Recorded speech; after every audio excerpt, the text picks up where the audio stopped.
Bonjour à toutes et à tous pour cette dernière conférence de l'édition 2023 de Reboot. Le sujet qu'on va traiter aujourd'hui, c'est l'IA. Donc l'IA, les IA génératives, avec une question très à la fois simple et terrifiante. Est-ce que les gens dans la communication peuvent directement chercher un autre métier? Est-ce que les IA vont remplacer les DA, les directeurs ou directrices artistiques, les concepteurs-rédacteurs, mais aussi les gens qui font du planning stratégique, peut-être les gens qui font de l'achat d'espace, les gens qui font en fait toutes sortes de métiers. Où on en est? euh, Qu'est-ce que ça fait aujourd'hui? Dans quel cadre juridique? Avec quelle perspective? Euh, pour démarrer ce tour, on va laisser la parole on va commencer par présenter les gens dans l'ordre.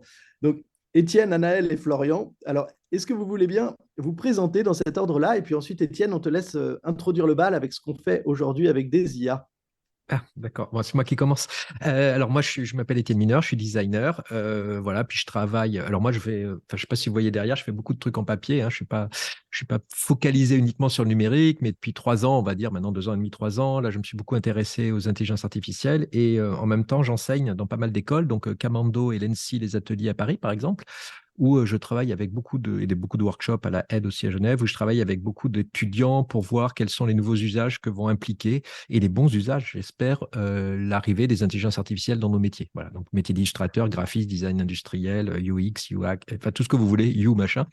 Et donc l'idée, c'est d'essayer de travailler directement avec ces nouveaux outils pour voir ce qu'on peut faire avec. Voilà. Merci, Étienne. Anaël. Bonjour à tous. Donc désolée, je suis un petit peu malade. Je ne sais pas si j'ai une voix qui est pas trop désagréable. Donc moi, je suis juriste, docteur. J'ai un doctorat en droit européen, en droit de l'Union européenne, et je travaille actuellement dans le Comité national d'éthique du numérique. Un comité qui va être pérennisé et qui travaille sur des questions d'éthique du numérique et de l'intelligence artificielle en particulier. Donc Merci. oui, bon, c'est bon, je pense. C'est impeccable. Merci beaucoup. Et Florian. Oui, donc bonjour à tous, je m'appelle Florian, donc je suis ingénieur en machine learning, plus spécifiquement spécialisé dans tout ce qui est IA génératif. Donc j'ai d'abord travaillé sur la génération de texte pendant plusieurs années, la génération de contenu, entre autres marketing. Et depuis 2 ans, je me suis tourné vers la génération d'images. Donc c'est quelque chose, je pourrais vous en parler plus en détail. Mais donc, vous avez sans doute entendu parler d'outils comme Midjourney ou Dall-E. Nous, on propose ce type de service, mais avec des IA qui sont personnalisés. Donc, ça veut dire que si vous êtes vous-même artiste, si vous avez un produit spécifique dont vous voulez générer des images, on offre une plateforme qui vous permet de créer d'images spécifiquement pour ce genre de sujet. Merci. Donc, Étienne, est-ce que tu veux ouvrir le bal en montrant, tu as un truc tout prêt, je crois, en montrant ce que font aujourd'hui des IA génériques comme ChatGPT ou Midjourney, à quoi on peut les utiliser en lien avec de la création et avec du Ouais, marketing. alors marketing un peu moins pour moi, mais en tout cas création, oui. Je vais essayer de partager mon écran. Donc je vais vous montrer deux choses. Une première chose, tout l'écran, voilà, tac. Donc là, juste pour ceux qui connaissent pas, je vais vous montrer. Là, je suis. Donc ça s'appelle Midjourney. Alors il y en a plein d'autres, hein, mais Midjourney actuellement, ça avance bien, on va dire. Donc, on est sur une interface qui s'appelle Discord. Et là, ce que je vais vous montrer, c'est juste, regardez, là, je pense que vous voyez en bas, on est juste dans une sorte de chat. Vous faites slash imagine. Voilà. Donc, on est en langage. On peut écrire en français, en anglais, en ce que vous voulez. Si vous mettez cute dog, voilà, toujours un exemple. Cute duck. Donc, alors, je vais faire un canard, c'est plus joli. Là, je lance ce qu'on appelle un prompt. Donc, vous voyez, j'ai envoyé une ligne de commande à un serveur qui se trouve sûrement aux États-Unis pour me dire, fais-moi un petit canard mignon et que je n'ai pas précisé. Je pourrais préciser énormément, beaucoup plus de choses, comme vous voyez l'image au-dessus là. Voilà. Et très vite, vous voyez, en 5 secondes. Voilà, c'est ça qui est hallucinant, c'est qu'en 5 secondes, il m'a fait ce petit canard mignon. Et à partir de là, je peux agrandir cette image, je peux faire des variations, je peux mélanger des images. Voilà, j'ai plein d'outils très impressionnants qui permettent de générer donc, ces images artificielles. Voilà.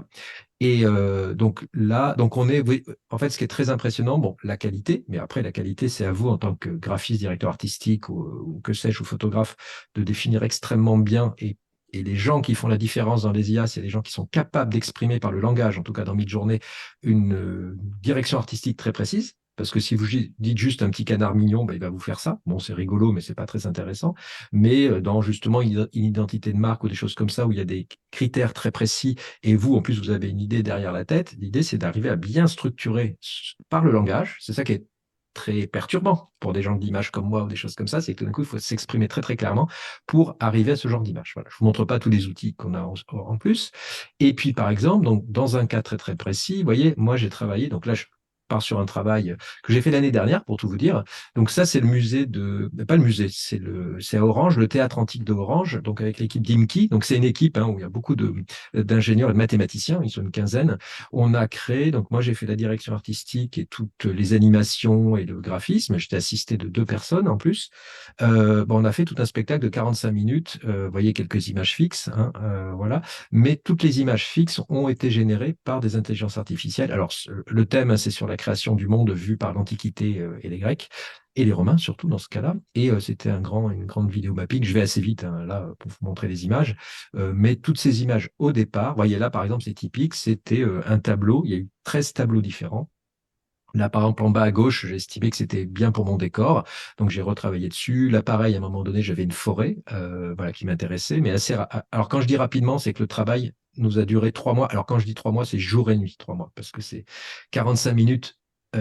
Avec une résolution monstrueuse d'une vidéo immersive, mais c'était surtout les temps de calcul qui étaient longs. Et vous voyez, par exemple, ça, ce sont voilà, c'est généré par des IA. Voilà. Alors il y a plusieurs IA. Il y a une IA qui nous a fait des images et après on a commencé à animer tout ça. Et après il y a eu du After Effects et de la post-production. Ou un autre là, vous voyez la petite image que j'avais ici là, regardez au milieu, qui a été générée par l'IA. Par contre, après il y a eu un grand travail avec des humains pour générer ces grands tableaux. Voilà. Et puis après on avait des animations qui arrivaient par-dessus. Voilà, donc ça, c'est un truc typique fait avec une intelligence artificielle. Alors, qu'est-ce que ça m'a apporté, moi ça, c'est les vrais ingénieurs là, qui sont là à la nuit. C'est qu'on a pu travailler, ça, c'est un autre projet, par exemple. Voilà, je vais continuer là-dessus, puis après, j'arrête. C'est un projet sur lequel je suis avec Nicolas Nova, ça s'appelle Chamonix Sentinelle et Sabrina Calvo. C'est un travail. Donc, Nicolas Nova est ethnologue et sociologue. C'est un vrai travail scientifique de 4 ans sur Chamonix, qui est l'endroit en Europe où le changement climatique est le plus visible. Et on a travaillé sur Chamonix de moins 4000 à 2080. Voilà. Et c'est un jeu de rôle, c'est devenu un jeu de rôle. Et là, moi, mon travail, en tant que directeur artistique, bon, je passe rapidement là-dessus, mais on a une base de données justement qu'on a retrouvée du 19e et 18e siècle de gravures et de cartes postales sur Chamonix. On a entraîné justement une petite IA, une IA là-dessus, et je lui demande de créer le futur, mais basé sur une intelligence artificielle qui ne connaît que les cartes postales et les gravures du 19e siècle. Voilà. Et donc, là, on est sur une vraie gravure de 1840. Par contre, quand on commence, vous voyez, là, ici, j'ai vraiment demandé un poster. Alors, j'ai travaillé pas mal dessus, et puis la typo s'est fait à la main, mais à quoi pourrait ressembler un poster pour un festival de musique en 2042. Voilà. Là, c'est le texte, là, c'est les plantes, là, c'est des exemples d'affiches plus ou moins bizarres. Là, voilà, c'est comme un carnet de croquis, en fait. On a fait avec des bouquetins mutants. Là, c'est des illustrations de légendes, mais des vraies légendes qui existent. Ça, ce qui est intéressant, c'est qu'on a tout un travail scientifique de Nicolas, et après, on met ça dans l'IA, et qu'on arrive, via un dialogue, on dialogue avec l'IA pour arriver à un moment donné à une image, moi, qui me satisfait. Ça, c'est une légende, en fait, c'est une sorte de loup-garou, femme, pardon, excusez-moi, au contraire, c'est une femme qui se transforme en oiseau, voilà. Et en lui mettant des références plus ou moins improbables, des choses comme ça, on arrive à faire ça. Pareil, ça, c'est des illustrations. J'ai vraiment mis le texte de ces légendes où on imagine, est-ce que ces légendes vont perdurer en 2068, 2080. Ça donne ce genre de ça. Voilà. Et ça, c'est par exemple, et je vais finir là-dessus, une expérimentation à quoi pourrait ressembler la céramique locale avec les roches locales des Alpes qu'on trouve à Chamonix et même des pigments. Voilà. Et à partir de là, on extrapole. Donc là, ça m'a beaucoup amusé. Quand je dis amusé, c'est intéressé. On se sert de l'IA comme d'une boule de cristal. Mais on sait qu'elle est folle, l'IA. Et justement, comme elle est folle, c'est là où ça devient intéressant, en tout cas pour moi, en designer, c'est que moi, je veux surtout pas, par exemple, une IA qui soit trop cohérente. Je pense que ça va arriver à un moment donné. Mais là, moi, je veux garder la folie des IA qui, comme les IA ne savent pas que c'est impossible, elles nous proposent des choses impossibles. Voilà. Donc, je finis là-dessus. Et là, par exemple, c'est à quoi va ressembler des refuges, voire une église en 2080 au fin fond des Alpes. Voilà, voilà. Étienne, Donc, on a une question dans le chat. ouais. Est-ce que ça tourne sous Stable Diffusion? Il me semble que c'est Oui, Midjourney. oui, voilà, c'est Stable Diffusion, la base. Voilà. Ben après, on utilise d'ailleurs ton outil, Florian. Voilà, des fois, on entraîne, voilà. On entraîne du Stable Diffusion et il y a du mélange. Alors, pour vous dire, en vrai, il y a du Stable Diffusion, il y a de l'entraînement spécifique sur Stable Diffusion et il y a aussi du Midjourney et il y a énormément d'études mineures et de Photoshop. Quand je dis énormément, c'est que moi, je photocopie, je redécoupe. Bah voilà, vous voyez, par exemple. Ah non, vous ne me voyez pas. Je vais arrêter mon partage d'écran. Alors, Anaël, Euh, peut-être que tu peux montrer à ton tour un autre aspect. Là, Étienne nous a fait un tour très visuel sur de l'utilisation dans un processus voilà. créatif, mais qu'est-ce qu'il en est sur le texte? Voilà. Vous voyez, Alors ça oui, finit comme ça. Voilà. le fameux chat GPT que je ne présente pas, tout le monde connaît. Alors moi, je ne suis pas du tout dans votre domaine, donc la création, tout ça, mais avec chat GPT, on peut assez aisément s'en sortir parce qu'il est très bavard. Donc le moindre truc, on le lance sur un sujet et il va partir assez loin. Alors attendez, je vais juste partager l'écran. Euh, partager l'écran.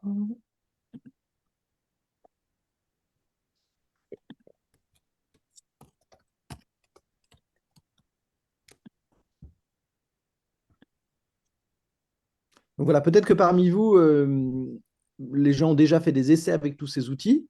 Donc là, ça vous montre d'autres usages de grande qualité et intéressants. Et peut-être que parmi vous, il y a des gens qui n'ont jamais entendu, enfin, qui ont juste entendu parler, mais jamais testé ou jamais vu en fonctionnement ces différents outils. Là, on prend le début de cette conférence pour vous montrer ce qu'on fait concrètement. Alors attendez, j'ai un petit souci. Je n'arrive pas à partager mon écran. Donc c'est bizarre.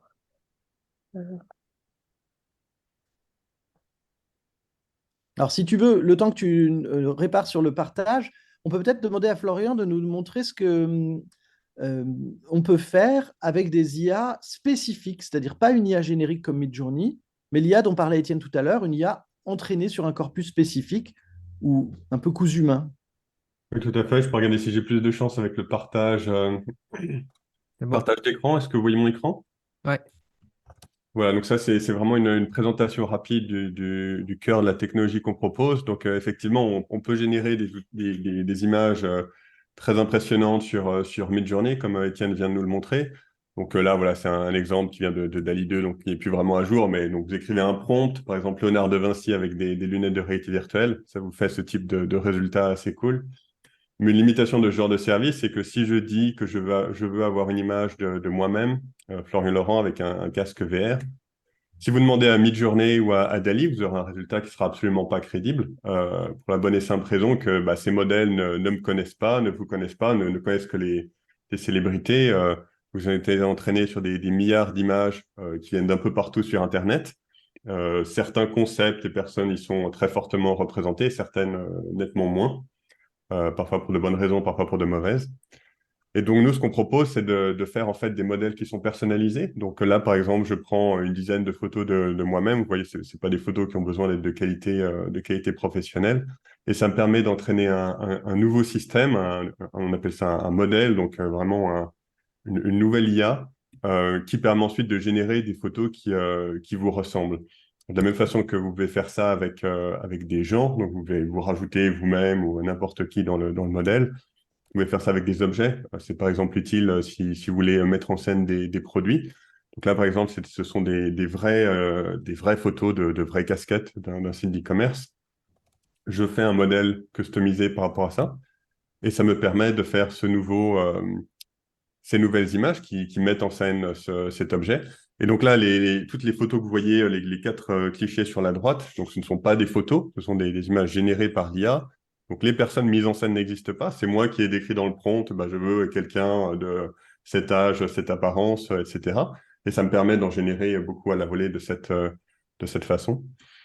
Et donc voilà, avec notre système, ça veut dire que bah, je peux prendre des photos de moi et revenir sur le prompt original, dire bah, je veux une image de moi-même avec un casque vert. Ça me permet de donner quelque chose de beaucoup plus réaliste. Je sais pas si Donc, vous voulez que je donne plus d'exemples, plus dans un angle marketing ou design.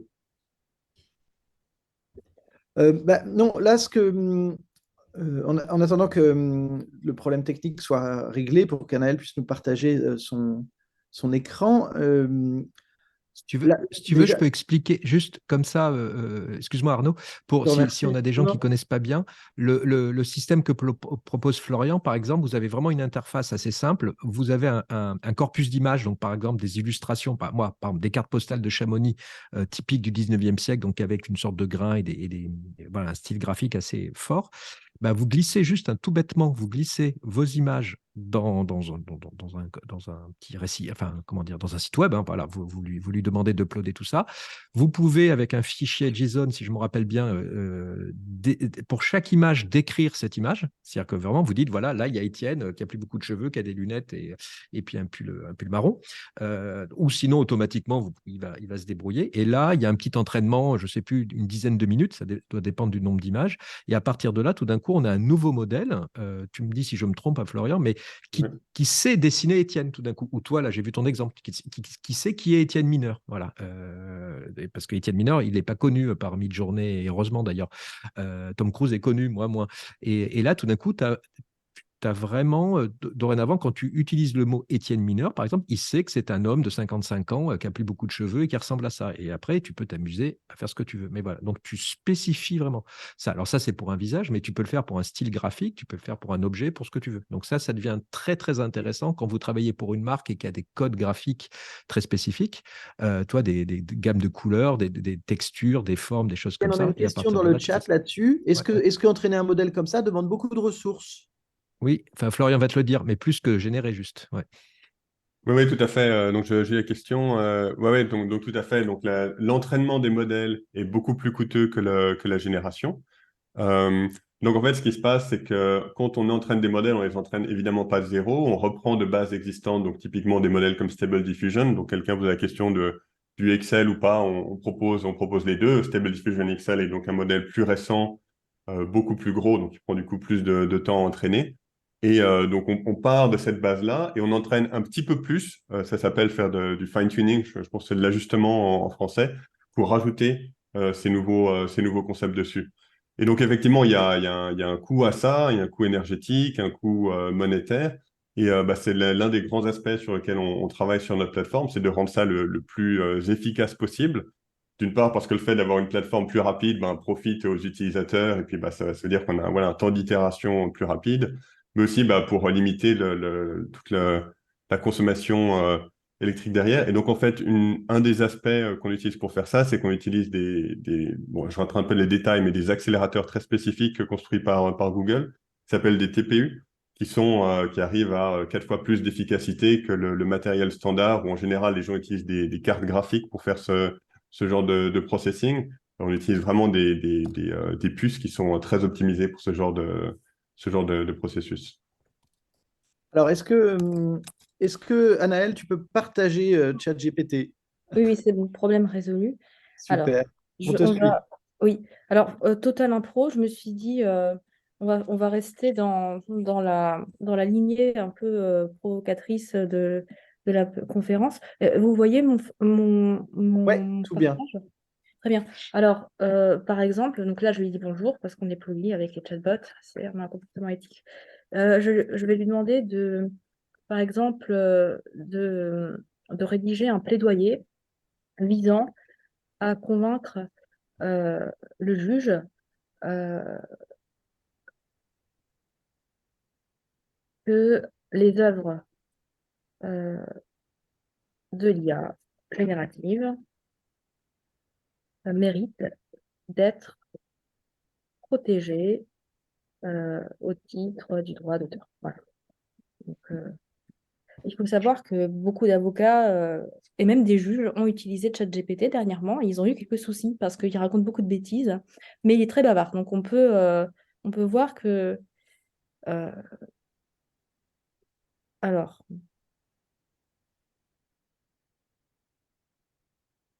donc les œuvres produites par l'intelligence générative représentent une fusion unique de créativité humaine et de capacité algorithmique. Ces systèmes tels que le modèle GPT-3.5 qui est à la base de mes compétences démontrent la...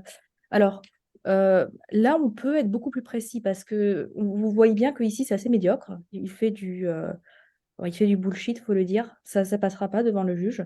Mais si on est suffisamment précis dans le prompt et qu'on lui dit, par exemple, qu'on précise certains éléments, par exemple en mettant l'accent sur certains aspects qui sont au cœur des débats juridiques, notamment est-ce que les œuvres culturelles créées par l'IA générative sont des œuvres qui méritent d'être qualifiées de créatives? Est-ce qu'il y a une originalité? Ça, c'est au cœur du droit d'auteur. En principe, pour bénéficier d'une protection juridique au titre du droit d'auteur en France, on doit démontrer qu'il y a une originalité et qui est liée, en fait, c'est pas une originalité objective de l'œuvre en tant que telle, mais qui est liée à la personne de l'auteur. Et c'est pour ça, en France, on a une conception très humaniste, très subjective, très liée à la personne physique de l'auteur, et on considère que seule une personne humaine, donc ni un animal ni une machine, ne peuvent faire preuve de créativité ou d'originalité. Et donc, les débats, on peut imaginer qu'il y a des débats, tout peut se régler avec la jurisprudence, avec des affaires qui vont devant le juge. Et on peut, par exemple, demander à ChatGPT d'essayer d'argumenter dans le sens de l'originalité intrinsèque Le aux œuvres guider. d'IA. Oui, pardon. Non, non, merci. Oui. C'est une démonstration qui est un peu juridique peut-être pour les étudiants et étudiantes, mais qui, je trouve, est très claire. Des métiers, si vous avez bien suivi ce que Étienne, Florian et Anaël viennent de montrer, ben, en fait, vous devriez peut-être arriver à la conclusion que faire des planches de tendance ou des maquettes comme un DA, ben, en fait, Midjourney le fait mieux. Trouver des concepts marketing ou des idées de positionnement, Midjourney le fait, ChatGPT le fait tout à fait bien et beaucoup plus rapidement que des humains. Qu'en entraînant sur un modèle spécifique, ben, en fait, on peut se passer des photographes, on peut générer des packshots produits dans les contextes qu'on veut en quelques minutes et avec peu de coûts. Euh, donc, il y a quand même une énorme partie des métiers de la communication là qui semble menacée très, très directement. C'est-à-dire que ça semble possible de faire à peu près la même chose. Peut-être que l'essentiel est dans l'à peu près, mais à peu près la même chose avec ChatGPT, Midjourney et d'autres outils en quelques minutes qu'en embauchant des gens et en leur payant un salaire. Alors, Anaël, est-ce que tu peux nous en dire un peu plus sur le cadre légal aujourd'hui? Il y a une question, est-ce que c'est régulé? Est-ce qu'on doit dire quand c'est fait par une IA? Qu'est-ce qu'il en est également des questions de copyright dont tu viens de parler? Sur quoi s'appuient ces IA et quel est le droit aujourd'hui qui s'applique à ce qui est généré avec une IA? Oui. Donc, effectivement, aujourd'hui, on est au cœur des débats juridiques. Les juristes sont assez, comment dire, ils sont un peu démunis face aux IA génératives parce qu'on se rend compte que ça peut potentiellement bouleverser le droit tel qu'il est aujourd'hui.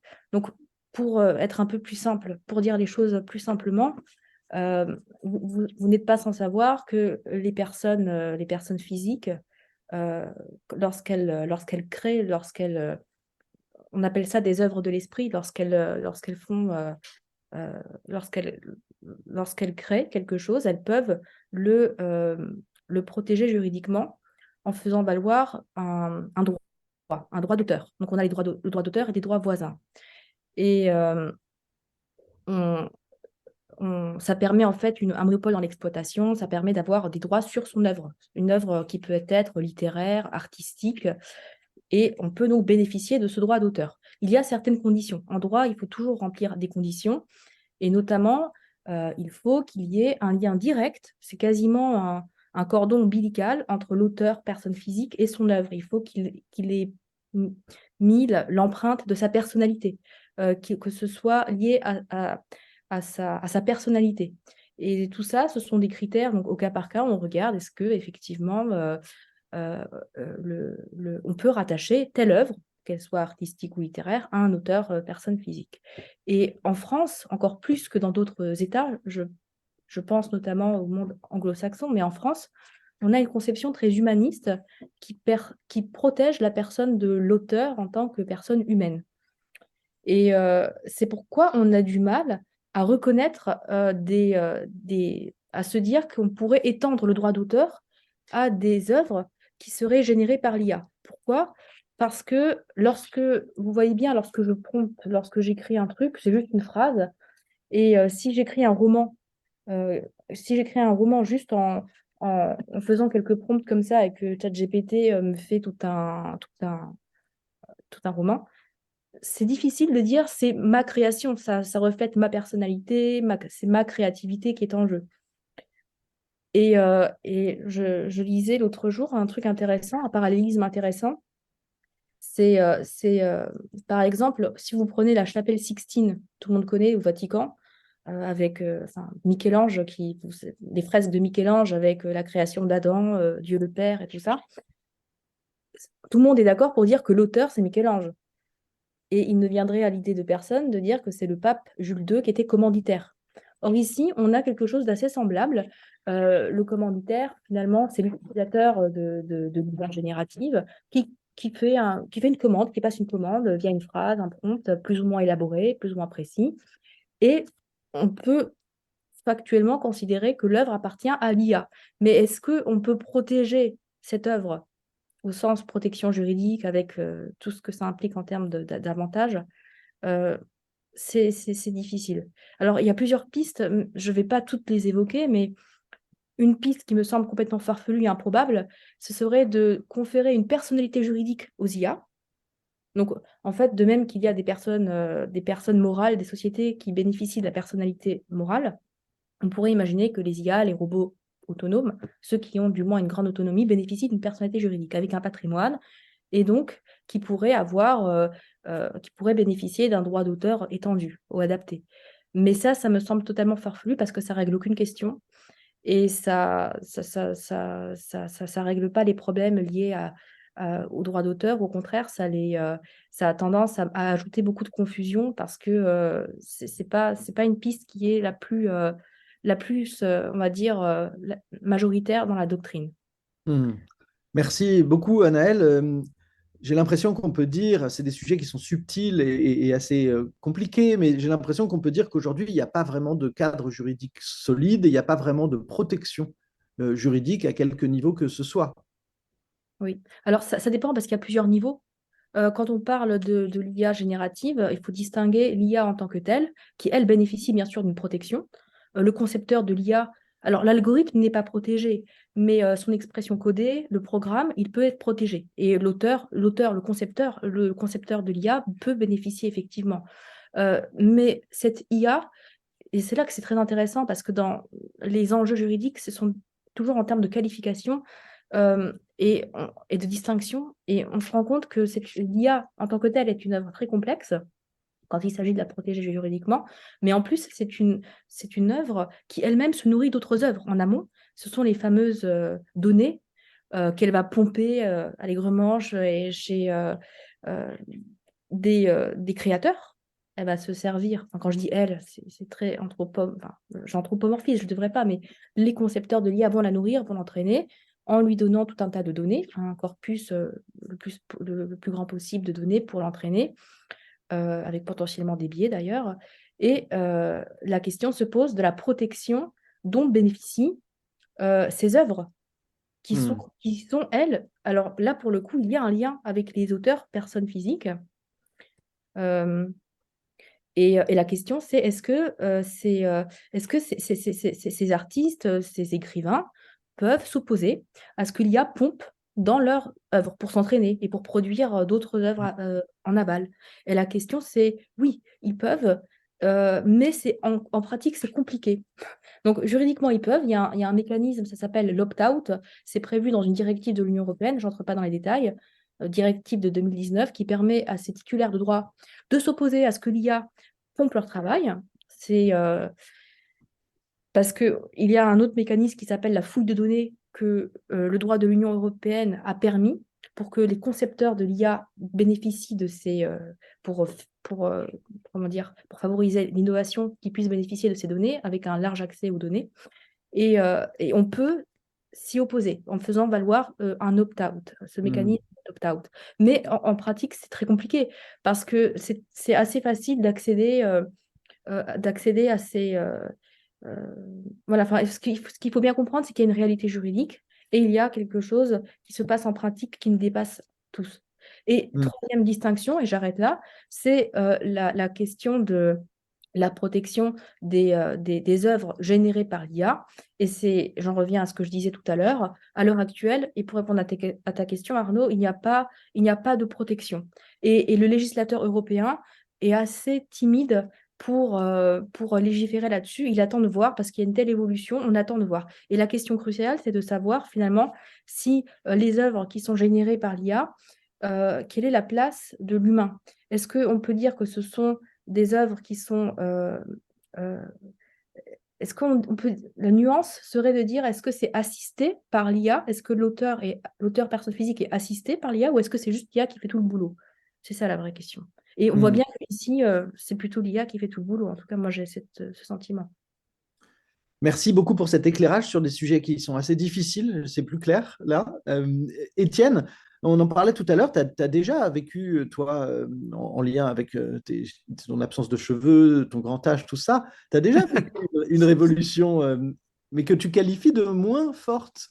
Oui, ben, mon grand âge, moi je suis rentré aux Arts décoratifs de Paris, donc une école de design et de graphisme, entre autres, en 1987. Donc à l'époque, hein, pour les plus jeunes, pas de téléphone portable et le web n'existe pas. C'est 92-91 le web, d'accord? Donc, et pas d'ordinateur, aucun ordinateur. Donc on était dans des procédés de reproduction qui est basé sur la photo, en fait, qui était d'autres procédés. Et moi, j'ai vu en 3-4 ans, c'est-à-dire que quand je suis sorti des Arts Déco, donc en 91, je crois, ou 92, toutes les agences, moi, dans mon métier, étaient équipées d'ordinateurs. Et donc, on a eu beaucoup d'imprimeurs qui ont coulé. C'est simple, c'est-à-dire que ceux qui ne se sont pas adaptés ont vraiment disparu. Il y a eu des métiers qui ont disparu, mais beaucoup d'autres sont apparus. Donc et d'ailleurs, on n'a jamais eu autant de graphistes qu'actuellement de typographes. C'est-à-dire que tout d'un coup, moi, dans mon domaine, l'apport de ce qu'on appelle la PAO, la publication assistée par ordinateur, donc en gros l'informatique, a libéré totalement le graphisme. En tout cas, a fait une libération immense, surtout dans la typographie. On a eu des nouveaux mouvements esthétiques, des nouvelles manières de travailler, vraiment des nouvelles personnalités qui sont apparues grâce à ces outils. Et c'était des gens, d'ailleurs, pour ceux qui connaissent, émigré sous Lico, Rudy van der Lans, il y a Philippe Appelois, il y avait Neville Brody en Angleterre. C'est des gens qui avaient déjà un bagage graphique, qui avaient déjà fait des études de graphisme, qui déjà travaillent dans ce domaine et qui ont su s'accaparer ou utiliser ce nouvel outil à bon escient. Voilà, c'est ça qui m'intéresse, c'est de dire, tiens, moi, ça fait 10 ans que je travaille dans ce domaine, on me donne un nouvel outil extrêmement puissant. Qu'est-ce que je peux faire? Non pas, parce qu'actuellement, ce qui se passe avec les IA, ça fait depuis un an que j'allais dire énormément d'agences dans mon domaine travaillent tous les jours avec des IA pour faire des storyboards, des planches de style, alors jamais pour l'image finale, mais beaucoup dans la phase qu'on appelle idéation, la phase en bon français de brainstorming. Donc ça, c'est vraiment utilisé, mais tout le temps en fait. Enfin, c'est très bizarre. Il y a des gens qui semblent découvrir, mais ceux qui ne travaillent pas dans ce domaine, tout le monde travaille avec. Et alors à plus ou moins certains niveaux. Après, moi, je m'amuse beaucoup à faire de l'apprentissage, des choses comme ça, mais des fois, Midjourney ou Dali ou ce que vous voulez est très suffisant pour juste faire des planches de style. Et là, l'idée, c'est de trouver des nouveaux usages, parce qu'actuellement, ce qui se passe, c'est la plupart des gens disent, OK, je vais faire 10 fois plus vite ce que je faisais avant. Bon, normal. C'est ce que tu disais à un moment donné. Je vais compresser le temps. Là, ce qui est intéressant après, c'est pas aller plus vite, c'est aller plus loin ou aller ailleurs. Voilà. Moi, c'est ça qui m'intéresse et c'est ce qu'on a vu avec l'arrivée de l'informatique dans la typographie et le graphisme dans les années 80, début 90. C'est que ça a permis, bien sûr, d'aller plus vite dans certains cas, mais surtout d'aller ailleurs et plus loin. Voilà. Et d'avoir des nouvelles manières de travailler.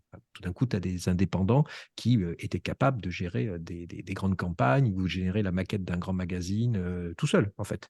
Voilà. Et alors, l'idée, c'est pas de tout seul tout le temps, mais c'est tout d'un coup, ça démocratise certaines pratiques. Et là, ce qui se passe avec l'arrivée des IA génératives dans le domaine de l'image, je parle de l'image, mais là, le texte, le son, la musique, la voix, dans tous les domaines, la 3D bientôt et l'animation, c'est démocratise certaines pratiques. Donc moi, je dessine pas trop mal. Enfin, je dessinais pas trop mal. Et tout d'un coup, j'ai mon fils de 14 ans qui dessine mieux que moi avec Midjourney. Mais avec Midjourney.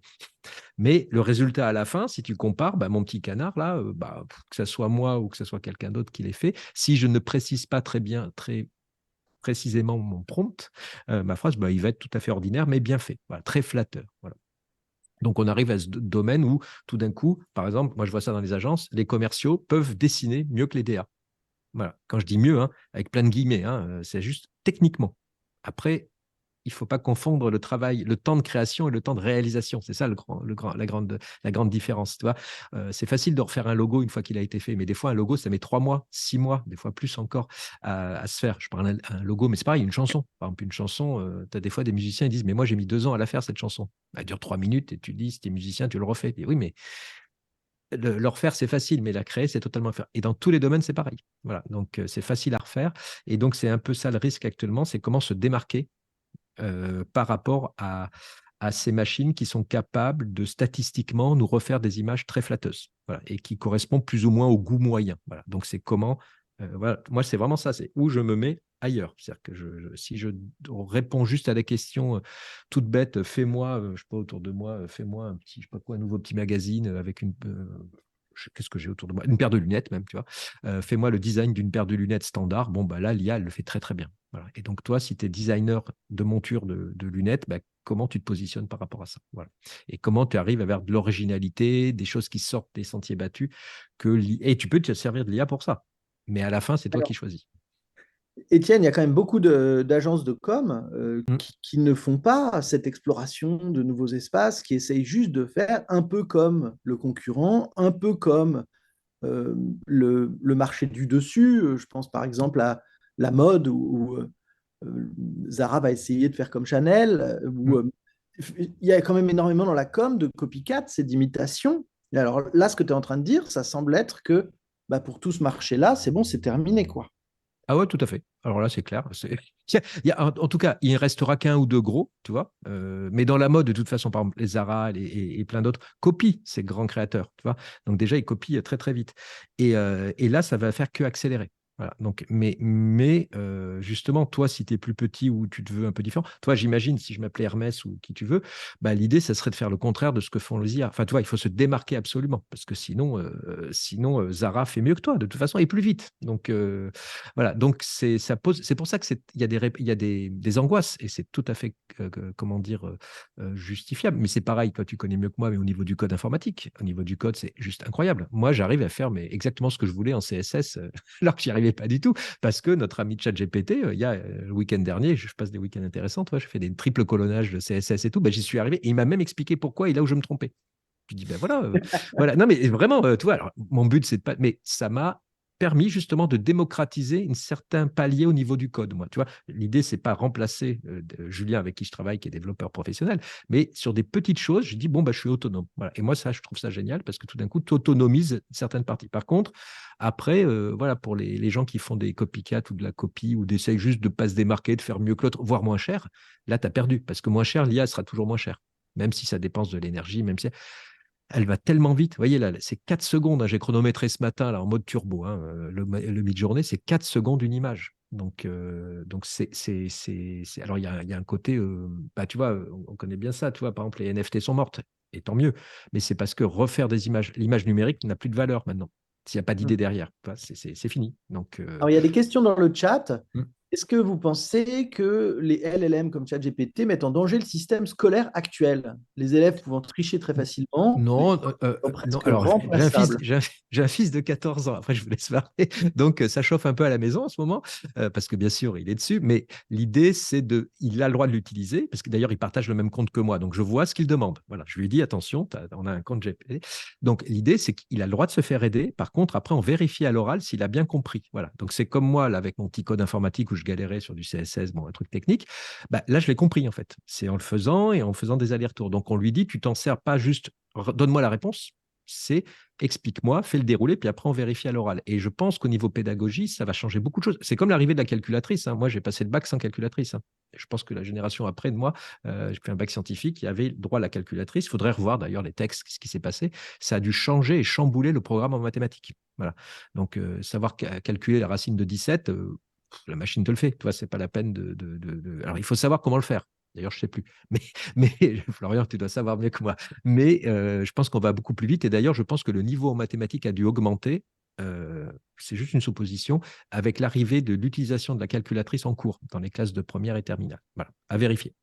Pas sûr que les classements PISA disent exactement la même chose. Je ne sais pas trop, mais Bah, non, attends, il faut comparer avec les autres à la même époque. Pas comparer avec les autres écoles ou les autres pays. C'est est-ce que moi, le bac C que j'ai passé en Dans le temps, oui. 84, Pareil dans le temps. 85, en 85, est-ce qu'actuellement, moi j'ai vu mon fils qui a fait un bac scientifique, c'était plutôt niveau prépa. Mais ça, il n'y a rien de scientifique dans ce que je dis. J'ai vu qu'ils avaient quand même grimpé d'un niveau. Alors après, comparaison avec l'Inde, la Chine, les Américains, c'est autre chose, hein, à la même époque. Et dans le Mais temps, je oui. pense que ça a chamboulé et on ne peut plus apprendre de la même manière. Mais c'est l'arrivée d'Internet, hein, c'est pareil. Tu as Wikipédia. Donc, en fait, tu n'apprends plus de la même manière. Florian, qu'est-ce que cette question sur l'enseignement t'inspire? Ouais, moi d'abord, j'aimerais revenir un peu sur ce que disait Étienne par rapport à l'augmentation de la capacité de production, qui est quelque chose qu'on a vu dans un autre domaine très clairement, nous, en tant qu'entrepreneurs, avec la création de code, effectivement, où ça a complètement changé la donne, où avant, il y a des fonctionnalités qu'on n'aurait juste pas pu faire parce que c'était pas assez important, ça aurait apporté trop de complexité. Maintenant, on va se dire, bah, je vais essayer de le faire en 5 minutes sur ChatGPT. Et puis, bah, ça marche pas à tous les coups, parce qu'il y a des fois des choses qui sont encore trop complexes.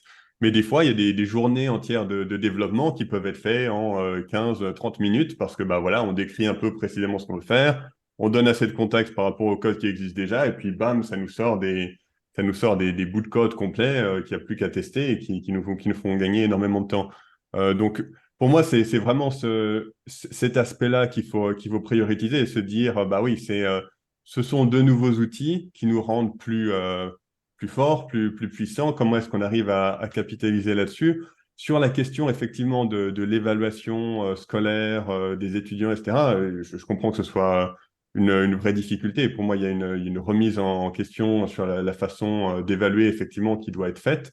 Ce qui est pas forcément facile, hein, parce que si on dit, ah bah oui, il faut faire un contrôle oral pour vérifier que les connaissances sont bien acquises, c'est pas simple non plus. Enfin, la solution, c'est d'avoir une IA qui va demander aux gens à l'oral s'ils ont bien compris. Je suis pas sûr que ce soit une direction qui soit très bien globalement. Euh, mais oui, pour moi, c'est ce côté-là sur lequel il faut vraiment insister. Ce côté, voilà, il faut essayer d'aller là où les IA ne peuvent pas faire et aller là où les IA peuvent vous aider le plus possible. Anaël, il y a deux choses sur lesquelles j'aimerais bien ton avis là. Tu as dit tout à l'heure que ChatGPT disait quand même assez souvent n'importe quoi.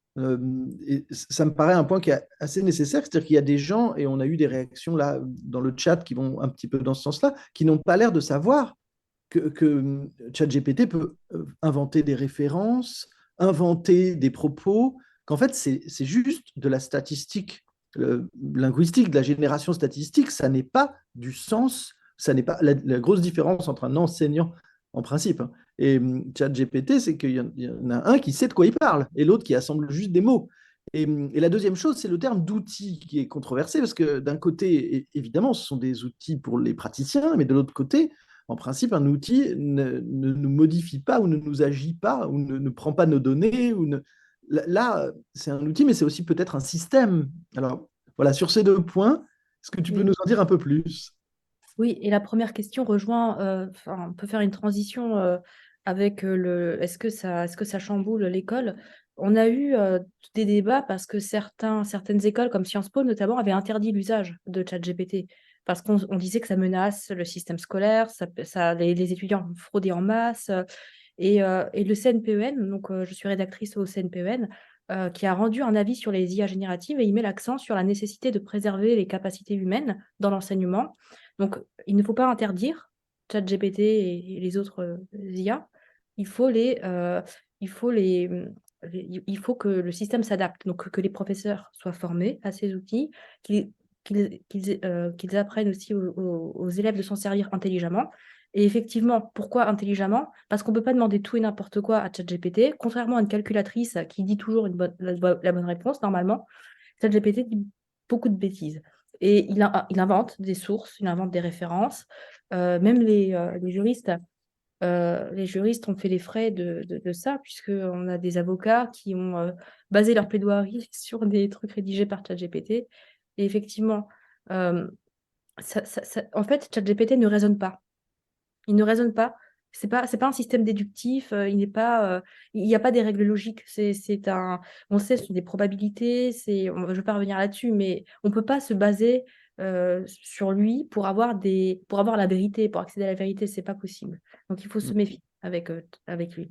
En revanche, si on veut avoir des idées, on peut l'utiliser. Parfois, ChatGPT m'inspire pas mal. Je lui demande des trucs, même on plaisante assez souvent, mais pas pour des choses très sérieuses.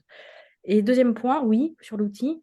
Alors, nous, on connaît bien ça, cette problématique dans le technoréalisme. On a un site qui a mis l'accent sur le fait que l'IA ne peut pas être considérée raisonnablement comme un outil parce que ça relève plus d'un technopouvoir. Et effectivement, un outil, ça implique que l'homme a la maîtrise sur cet outil, qu'il s'en sert, que l'outil va l'aider, que l'outil va... Mais avec ChatGPT, on a quelque chose qu'on ne maîtrise pas du tout. Et chaque output est différent. Donc oui, pour bémol sur ce qualificatif d'outil que tout le monde utilise, l'IA est un outil, il faudrait peut-être ne plus utiliser ce terme. Et pour autant, du point de vue des professionnels qui sont amenés à employer des IA génératives, Étienne, toi, ça fait plusieurs années maintenant que tu explores l'utilisation, donc la transformation en outil de ces systèmes. Alors là, si l'audience nous a suivis jusqu'à maintenant, il y a quelques questions qui prouvent qu'il y a encore des gens, des êtres humains vivants devant Twitch. C'est une bonne nouvelle. Il y a une partie des gens qui devraient quand même se dire, mais est-ce que je ne suis pas en train d'aller dans un métier qui est déjà terminé? Alors, j'ai envie de te poser la question inverse, Étienne. Il reste de la place pour qui dans les métiers créatifs? Ah bah justement, les créatifs. Oui. C'est ça. Non, mais c'est ça. C'est que tout d'un coup, on est dans des métiers, toutes les professions Alors, je mets dedans les développeurs, les juristes, justement. Il faut être créatif. C'est-à-dire qu'à tout d'un coup, il faut pas se contenter de ce corpus statistique. Dire, voilà, ben, moi, je l'utilise comme outil, comme tu disais, là, je crois, Annelle, ça te donne des idées. Moi, c'est ce côté fou. Alors, moi, je suis bien conscient qu'elle est complètement folle et pas intelligente. Donc, c'est ça qui m'amuse beaucoup. D'ailleurs, je prends même des vieilles versions d'IA. Je trouve qu'elles sont plus créatives, justement. Par contre, le but, ce n'est que ma matière première. Tu vois, c'est ma matière première qui après je vais retravailler avec, je vais refaire, voilà, je fais toute ma petite soupe avec. Et après, donc, ça sera vraiment pour arriver à trouver des choses où justement, je crois qu'en termes juridiques, tu utilises la personnalité derrière, c'est-à-dire qu'on voit qu'il y a quelqu'un derrière, un humain justement, qui a une idée derrière la tête quand il va faire cette image, cette musique, ce son, ce texte, ce que tu veux. Donc là, je l'utilise comme ça. Et donc là, en ce moment, c'est que pour les étudiants, là, je parle pour les étudiants, on leur dit, ben, vous n'avez pas de chance, entre guillemets, vous devez être excellent, c'est-à-dire que vous devez sortir du lot. Voilà. Si vous vous contentez dans notre travail, qu'on va dire créatif, bah, il y a le mot créatif. Donc, voilà. Donc, c'est vraiment ça. Et donc, il ne va y avoir, quand je dis malheureusement, des gens qui ne font que copier ou que répéter inlassablement une sorte comment dire, de recette automatique. Hein. Dans le design, hein, ça s'est fait. Hein. On a essayé de mettre, comment dire, d'algorithmiser, je sais pas si c'est du français, mais en tout cas de mettre en algorithme le processus de création. Ça, c'est une sorte de fantasme, ça marche pas. Hein. Mais c'est pas grave. Il y en a qui l'ont essayé, mais ceux qui l'appliquent comme ça un peu bêtement, ben en fait, ils vont pouvoir être automatisés. Donc, moi, je pense que voilà, dans les écoles, des choses comme ça, et moi, je vois ce qui arrive beaucoup, c'est le retour à l'analogique. Quand je dis à l'analogique, c'est aux choses sur mesure, c'est aux choses faites à la main, c'est aux choses jouées avec de l'aléatoire, c'est-à-dire utiliser des IA, mais contrebalancé par beaucoup de travail manuel. Tu vois, dans les écoles, tu vois, à Louis Lumière, par exemple, ils travaillent beaucoup avec de l'argentique, voire même des procédés très anciens sur la photo. Mais ça les empêche pas de travailler avec des choses très très haute technologiques en même temps. Ils font de la céramique. Tu vois, dans les écoles d'art, il y a beaucoup de céramique. Il y a de la sérigraphie, de la risographie, des procédés assez anciens en fait, hein, et qui se mélangent avec des procédés très très modernes. Voilà. Donc moi, je trouve ça plutôt enthousiasmant. Par contre, il faut avoir assez de recul sur son propre travail et sa pratique pour pouvoir utiliser ça à bon escient. Parce que moi, le premier, des fois, au début, hein, pour tout vous dire, avec c'était Disco Diffusion ou même Midjourney, la première fois où on commençait à faire des images très flatteuses, t'es très impressionné, honnêtement. C'est comme le début de la 3D, moi. Toi, tout d'un coup, tu fais un cube en marbre qui tourne, tu fais, ouais, c'est super, voilà. Mais après, tu dis, ouais, ça veut rien dire, ça sert à rien. Enfin, voilà. Donc, c'est ça le retour sur son travail. C'est pareil, au niveau du texte, comme tu dis, Naël, il est très bavard. Il n'est pas fait pour ne pas répondre. Alors maintenant, il y a des couches, hein, le chat GPT-4, des fois, il te dit je sais pas, mais ça doit être très, très compliqué, je suis sûr, mathématiquement, pour arriver à ce qu'une IA dise je ne sais pas. Voilà, mais il est prévu c'est Serge Le Mito, voilà, je voyais la référence, je pense, voilà, voilà, c'est un peu Serge Le Mito il est super sympathique, il parle tout le temps, mais il raconte des fois n'importe quoi. Donc il faut vraiment le prendre avec des pincettes. Et moi, je trouve, juste pour finir, l'avenir, c'est vraiment, et c'est ce que demandent tous les étudiants, c'est d'arriver à créer son propre corpus. Toi, en ce moment, je m'amuse beaucoup avec les GPTs, donc c'est des sortes de nouveautés qui arrivaient la semaine dernière, qui existaient avant, mais là, en tout cas, c'est ouvert au grand public et assez facilement. C'est que tu peux te créer ta mini IA, entre guillemets. Et moi, ce qui me plaît beaucoup, c'est que tu lui donnes son corpus. Tu lui dis, voilà, dorénavant, c'est ce que tu fais, toi, Florian, sur l'image, là, enfin, toi, du fine-tuning, tu dis, voilà, le corpus texte, c'est ça. C'est que ta base, c'est ça. Toi, là, je me suis amusé avec des règles du jeu, des trucs très spécifiques. Quand on parle de règles du jeu, je sais ce que tu connais. Et là, ça devient très intéressant parce que là, il n'invente pas, parce qu'il va synthétiser, il va s'inspirer de ce que tu lui as donné, mais il va pas partir à droite, à gauche. Voilà. Et là, je trouve que c'est très intéressant et c'est pareil pour l'image. Quand les étudiants la mettent vraiment leurs propres illustrations dedans, ils savent. Alors, il y a un côté fascinant parce que tu es dans un miroir, en fait. Tu travailles avec. Ils génèrent des images qui ressemblent à ce que tu fais. Il y a un côté fascinant. Puis après, tu vas beaucoup plus loin parce que ça permet, c'est ce que tu disais, Florian, des choses que tu dis, oh non, je vais pas avoir le temps de le faire, c'est trop long et tout. Bah, tu dis, bah, en fait, je peux essayer 10 minutes. Et puis tout d'un coup, des fois, ça marche et ça te permet d'aller dans des directions auxquelles par avance, tu te serais auto-censuré. Voilà, moi, c'est ça qui m'intéresse. Et dans tous les domaines, toi, tu dis, oh là là, moi, je vais pas me lancer là-dedans, ça va me prendre des années, je sais pas comment aborder ça. Ben là, tu peux tester très vite. Voilà. Et puis après, dire, bah non, en fait, ça marche pas, ou c'était une mauvaise idée. En fait, les IA, pour résumer, moi, ça me permet de me tromper très vite. Toi, non, graphiquement. Non, non, mais c'est ça. Ça te permet, non, mais d'aller dans des directions absolument improbables, et puis en espérant que des fois, tu aies un accident heureux. Voilà, moi, je marche comme ça. Alors, je suis beaucoup sur l'espérance dans mon travail, ce qui fait flipper tout le monde. Mais il y a un côté un peu, voilà, une sorte de divination, mais voilà, mais il faut vraiment le prendre juste comme un système divinatoire ou un peu fou, et pas pour avoir la solution exacte. Je pense que dans ton domaine, c'est pareil, Anaël, et toi aussi, Florian, c'est-à-dire que tu vas pas avoir la vraie réponse. Par contre, ça va pouvoir te dire, ah, tiens, en fait, c'est pas totalement, ça a l'air complètement fou, mais c'est pas idiot ce qu'il est en train de me proposer, et puis après, tu travailles. Et c'est Alors, là où j'aime beaucoup, l'humain merci arrive, toi, c'est lui qui Étienne, choisit. Voilà. cette idée d'IA comme générateur ou génératrice d'accidents heureux. Anaël, on a Bah une oui, c'est ça. question pour Ouais. toi dans le chat. Est-ce que GPT-4 produit moins d'hallucinations ou alors est-ce que ce n'est qu'une impression? Peut-être quelque chose sur l'anthropomorphisme du terme hallucination. Et puis, est-ce que tu as constaté ça? Est-ce qu'il y en a moins? Et qu'est-ce que c'est déjà? Parce que tout le monde ne sait pas forcément. Alors, l'hallucination, donc l'avis du CNPEN a expliqué ce que c'est, donc je vais me référer. C'est dans le rapport à la vérité et l'absence de signification. Donc en fait, les systèmes d'IA peuvent produire des sorties, donc des outputs, qui sont erronés ou des phrases qui énoncent des faits n'existant pas dans le monde réel. On parle d'hallucination. Bah, alors, je sais, ta question portait sur enfin, est-ce qu'on peut critiquer le terme hallucination, c'est ça? Ou, Il y a deux choses. Est-ce que ce terme d'hallucination, est-ce qu'il est juste? Est-ce qu'il ne présente pas en lui-même un danger d'anthropomorphisation de l'IA? Et ensuite, est-ce qu'il y en a moins avec ce terme ou avec un autre dans GPT-4? Est-ce que tu as un avis là-dessus? Alors, je crois qu'il y en a moins, mais je ne vais pas vous certifier ça, mais je pense qu'il y en a moins.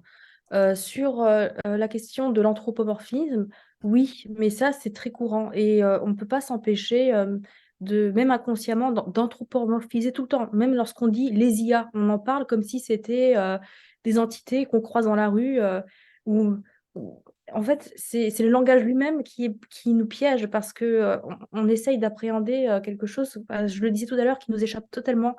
Et, hallucination, oui, on a l'impression que c'est quelqu'un qui hallucine alors que c'est pas du tout ça. C'est juste c'est un système d'IA générative qui raconte n'importe quoi parce que c'est pas du raisonnement, parce qu'il ne passe pas sur quelque chose de déductif, voilà. Mais Je partage dans le chat l'article, pardon, je me suis trompé de référence, sur ce qu'il y a derrière cette limitation de ces hallucinations ou ces erreurs. C'est-à-dire qu'en fait, souvent, ce sont des forçats, des travailleurs du clic, c'est-à-dire des gens dans des pays euh, souvent dans lesquels les salaires ne sont pas très élevés et qui sont mis en quasi-esclavage pour réguler l'IA, c'est-à-dire regarder les outputs et rajouter des règles, des espèces de mots-clés ou des règles de traitement pour dire bah, si ça se produit, non, en fait, on ne le fait pas.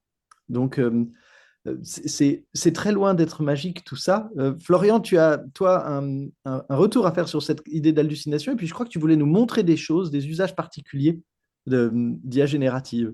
Oui, tout à fait. Je vois que la question a été remontée plusieurs fois, les hallucinations entre GPT 3.5 et 4 dans le chat. Alors oui, GPT-4 est très significativement différent de GPT 3.5. Je suis d'ailleurs très surpris que d'un point de vue marque, OpenAI ait un peu mis les deux sous le même terme. J'ai souvent des discussions avec des gens où je parle avec eux, ils se disent très déçus ou pas impressionnés par ChatGPT, juste pour me rendre compte au bout d'un moment qu'ils n'ont juste pas payé pour avoir la version GPT-4. Pour moi, c'est vraiment un problème parce qu'on parle soit d'une technologie qui a un an et demi en arrière, ou alors d'une évolution technologique majeure. Donc pour moi, il y a vraiment une grande différence à faire entre les deux. Donc je travaille tous les jours avec GPT-4. Il y a un moment où ben voilà, j'ai perdu accès pendant une semaine. J'ai essayé d'utiliser la version gratuite et c'était pour moi inutilisable par rapport à ce que j'avais avant. Donc j'incite vraiment tout le monde à, voilà, payer en tout cas un mois pour avoir accès à la version complète, passer un week-end à essayer dessus pour se faire une opinion informée de ce que vraiment le système peut faire. Sinon, bah, voilà, comme je disais, vous vous retrouvez avec quelque chose qui est en fait très dégradé. Et oui, par rapport aux hallucinations, oui, ou alors la génération de code, la validité du code généré, il y a une très nette amélioration entre la version 3.5 et 4. Malheureusement, ça peut pas être gratuit. Pour rebondir sur ce que vous disiez par rapport à l'effort d'annotation, justement, pour voilà, affiner ces modèles pour qu'ils donnent des résultats plus corrects, et aussi cet affinage, justement, où des gens ont dû faire des validations à la main, permet aussi d'avoir un outil qui est plus utile. C'est pas juste pour éviter les hallucinations, c'est aussi pour que ce soit mieux aligné, voilà, plus d'avoir une conversation telle que la plupart des gens la conçoivent, ce qui était pas le cas des systèmes d'IA il y a encore quelques années. Donc oui, vous avez ces situations au Kenya où des gens sont payés au lance-pierre pour faire ça. J'aimerais juste aussi dire que si vous utilisez ChatGPT, ça coûte, le coût machine est beaucoup plus important que ce que vous payez, si vous utilisez la version gratuite bien sûr, mais aussi si vous utilisez la version payante.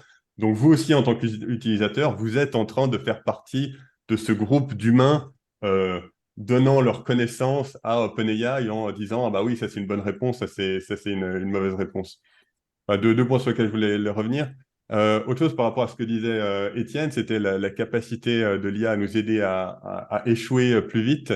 Je suis tout à fait d'accord, c'est la même chose pour le code. Juste vous partager rapidement, je ne sais pas si vous pouvez voir, donc c'est une vidéo sur Twitter. Donc en fait, il y a une évolution technologique dans Ah oui, c'est la créa, ça. génération Ouais, d'images, voilà, c'est ça. ouais, ouais. Donc le papier est sorti, le papier scientifique est sorti une dizaine de jours, permet d'accélérer la vitesse de génération d'images. Plusieurs services, dont Créa, ont sauté dessus et l'ont immédiatement intégré. Et donc là, vous voyez une image où quelqu'un donc dessine à gauche et ça génère l'image à droite. Donc là, voilà un petit papillon. Donc la vidéo est un peu accélérée d'un facteur x2 ou x4, quelque chose comme ça. Vous allez voir que la souris bouge très vite. Mais ça vous donne une idée, quand on parlait voilà, de faire des erreurs plus vite, de la vitesse d'itération qu'on commence à pouvoir obtenir. Donc là, il y a deux parties différentes. Donc il y a un prompt en bas où la personne a mis voilà, vue, top view d'une fille dans un champ avec des coquelicots. Et puis une partie bah, édition, comme vous pourriez l'avoir sur un outil design habituel. Mais en plus, bah, la partie augmentée qui combine les deux et qui en moins d'une seconde, là on est passé du 4 secondes turbo de mid-journée dont parlait Étienne, à en moins d'une seconde, vous avez déjà un rendu de qualité un peu inférieure, mais qui vous permet d'avoir une réactivité nettement meilleure. Merci beaucoup pour cet échange. Étienne, je te propose de te laisser le mot de la fin sur ce que tu conseilles à ces étudiants et étudiantes qui sont tremblants devant leurs écrans, en train de Oh se non, ils sont pas demander, tremblants. Normalement, les étudiants, en tout cas ceux que je connais, sont plutôt optimistes et en fait, c'est un nouvel outil. Enfin, alors, je sais pas quel outil. Moi, je dis outil, Anaël, mais bon, en tout cas, un nouveau joujou qui nous arrive, hein, une nouvelle entité. Alors, on ne connaît ni son genre ni rien, mais en tout cas, c'est de l'expérience. En tout cas, non, ce que je vous conseille honnêtement, c'est de l'expérimenter. C'est-à-dire que et à partir de là, tu vois, moi, j'ai eu pas mal de gens qui étaient qui avaient dans mon domaine qui étaient très critiques et surtout qui avaient très peur. Et après 2 jours d'expérimentation, comme tu dis, avec ChatGPT 4 ou Midjourney, DALL-E, ce que tu veux, bah, tout d'un coup, ils étaient rassurés parce que le mot intelligence était usurpé totalement. Toi, ils ont compris que ce mot intelligence était faux et que bien sûr, c'est comme dans toutes les technologies. Quand on vous fait la démo, c'est très bluffant. Quand vous êtes sur une problématique très particulière, vous apercevez que c'est pas si facile que ça et que l'humain est toujours là. Donc ça, il y a vraiment aucun souci. Mais testez-le vraiment. Et puis après, toi, moi, j'ai fait beaucoup de numérique il y a encore 3 ans, puis même maintenant, hein, je fais beaucoup de choses en papier, de pliage et tout. Je connais pas mal le numérique dans mon domaine, mais pour ce projet, moi, par exemple, je fais du pliage en papier et c'est du papier. Voilà. Puis après, là, toi, avec les IA, je reviens au numérique. Mais c'est vraiment en connaissance de cause et surtout, c'est en expérimentant. Je pense que juste pour finir, tu parlais de Far West tout à l'heure. Alors, je pense que c'est le Far West dans tous les domaines, mais le côté Far West, c'est là où tout se fait aussi. C'est là où les usages, les pratiques et bonnes, j'espère, se mettent en place. Parce que moi, ce que je vois, quand je travaille avec des gens qui sont dans le domaine très technique, qui me posent beaucoup de questions sur quel est notre process de travail. Comment vous faites pour vous aider, pas pour vous remplacer, mais pour vous aider, donc vous donner des outils, entre guillemets, adaptés.